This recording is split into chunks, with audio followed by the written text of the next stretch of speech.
साखरपुड्याच्या कार्यक्रमातून 30 तोळे सोनं चोरीला गेल्याची धक्कादायक घटना लातूर शहरात घडली। शहरातील एमआयडीसी भागात असणाऱ्या मंगल कार्यालयात ही घटना घडली आहे। दरम्यान हा सर्व प्रकार सीसीटीव्ही कॅमेऱ्यात कैद झाला आहे। वृत्त सविस्तर जाणून घेण्याकरता चॅनलला सबस्क्राइब जरूर करा। सोन्याची चोरी करणारा चोर हा पाहुण्यासारखा आला आणि 30 तोळे सोने असलेली बॅग घेऊन गेला। मंगल कार्यालयात सर्वांच्या समोर ही चोरी झाली आहे। साखरपुड्याचा कार्यक्रम संपल्यानंतर वधू आणि वर पक्षाकडचे लोक थोडेसे निवांत झाले असताना त्या संधीचा फायदा घेत चोरट्याने 30 तोळ्याच्या दागिन्यावर डल्ला मारला आहे। स्टेजच्या बाजूला 30 तोळे सोन्याच्या दागिन्यांची बॅग ठेवण्यात आली होती। चोरट्याने आरामात ही बॅग उचलली आणि मंगल कार्यालयाबाहेर निघून गेला। बॅग घेऊन जाणारा चोर सीसीटीव्ही कॅमेऱ्यात कैद झाला आहे। तो चोर पाहुणा असल्यासारखा आला आणि बॅग घेऊन आरामात निघून गेला। हा सगळा घटनाक्रम सीसीटीव्हीत कैद झाला आहे।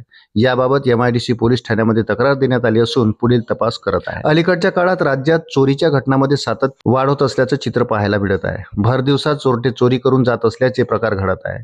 कोणत्या ना कोणत्या बहाण्याने येऊन चोरी करत असल्याच्या अनेक घटना समोर आल्या आहेत। तशीच काही घटना लातूर शहरात देखील घडली। साखरपुड्याच्या कार्यक्रमात चोर पाहुण्यासारखा आला आणि 30 तोळे सोनं असलेली बॅग अलगद घेऊन गेला। दरम्यान कार्यक्रमाला भरपूर लोक असल्यामुळे लवकर हा प्रकार कोणाच्याही लक्षात आला नाही।